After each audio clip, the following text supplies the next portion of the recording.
This week we head to Tokyo for the World of Tanks Pacific Rumble. We get a bit cultured as we check out Pokemon Symphonic Evolutions, and in our final episode for this season, we take a look back at the year that was 2015. This is Player Attack.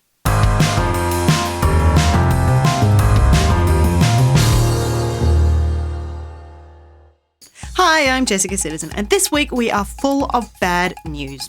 First up, Deus Ex Mankind Divided has been delayed. You'll now have to wait an additional 6 months before finding out what's going on with Adam Jensen. It won't be ready until August 2016.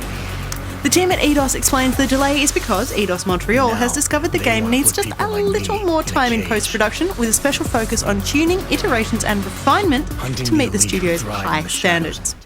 It's a similar story from 3D Realms and Interceptor Entertainment, who have confirmed that Bombshell won't quite reach its 2015 release window. Instead, the isometric ARPG will be arriving on PC, PS4 and Xbox One from January 29, 2016. And more bad news, it seems the idea of Minecraft on Wii U really was too good to be true, with the game's mysterious entry in a European rating database disappearing as quickly as it arrived. It wouldn't be the first time the game has appeared on a console, but it would be the first console release after Microsoft bought developer Mojang, so it could have been a very interesting proposition indeed. Developer Hideaki Miyazaki has explained that Dark Souls 3 will be the last in the series, saying that he doesn't think it would be the right choice to continue making Souls and Bloodborne games indefinitely. He says he feels Dark Souls 3 is an important marker in the evolution of From Software, and says we should expect new things from the studio. Moving on to happier news, we have a blast from the past.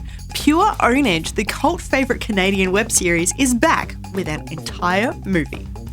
And we're back! Welcome to the North American League of Legends Finals. And I'll tell you what, Demon, something tells me that today is going to be pure ownage. Yeah! How'd you like to be a professional gamer? The paychecks, the world travel, the Twitter followers. $1 million! Okay, so who wants to be on the best team? Anyone here like winning and money? I need 3 more people that like money and winning. Jeremy. You must be excited for the big game. Topal!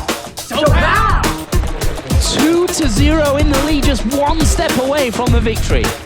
This right here is history in the making. I do the shot calling. No one calls engage but me. It was a clean ace. And I have to burn my flash. Can I get my flash back? You got some extra flashes around here?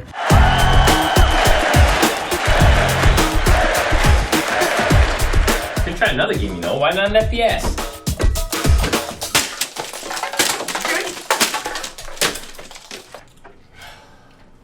Thanks, Steve. Like what you see? After 3 years in development, we don't have to wait long now. The world premiere of Pure Ownage, Movie, will hit Toronto, Canada on January 23, 2016, with a live streaming tour planned to follow. Meanwhile, believe it or not, Beyond Two Souls is out right now for PS4. The new version enjoys a handful of tweaks and improvements over the PS3 release, including increased difficulty in a certain fight scene, enhanced 1080p graphics, a way to compare your decisions with those made by other players, and the much requested chronological order option. Quantic Dream is also releasing a similarly upgraded version of Heavy Rain on March 1st. Jody, what have you done? Also launching very soon is the latest Don't Starve expansion, Shipwrecked, which hits Steam Early Access on December 1st. If you can't wait that long, Crytek does have a new one out right now, Back to Dinosaur Island. It might not be a game, but it is a super shiny virtual reality tech demo that is definitely worth your time, as long as you have an Oculus Rift dev kit too.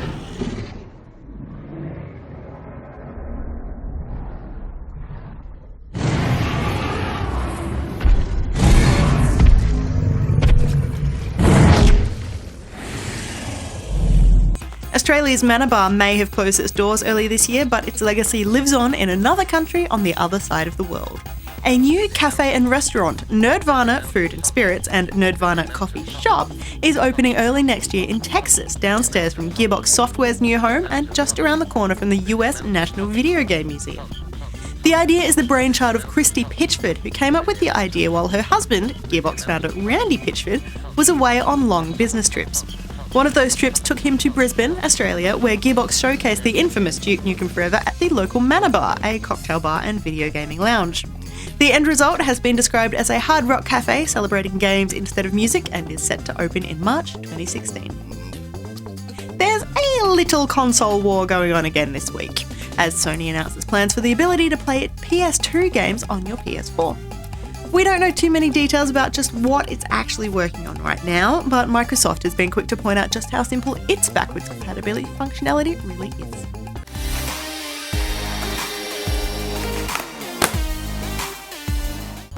And in our final bit of video game movie news for the year, the Tomb Raider reboot has a brand new writer, a new director, and a new spark of life, as the project's seemingly laid dormant for the past few years. The film promises to tell the story of Lara's first adventure, even though we're not sure if it's the one shown on the island of Yamatai in the 2013 rebooted game. Norwegian director Roar Uthaug is now on board, and despite an impressive list of films to his name, Tomb Raider would actually be his first English language project. Geneva Robertson Dvoret is writing this one, fresh from co-writing duties on Transformers 5, so we're definitely intrigued to see where it all goes. Of course, the coveted role of Lara Croft herself is still up for grabs. It's been 15 years since Angelina Jolie first donned the combat boots, so it's high time for some new talent. Wish lists abound. Alexandria Daddario from San Andreas, Gemma Arterton from Prince of Persia, Tatiana Maslany from Orphan Black, and Hunger Games star Jennifer Lawrence seem to be popping up a lot. For more information on any of these stories or to keep up to date with the latest gaming news, head to playerattack.com. But for now, stick around, we've got plenty more still to come.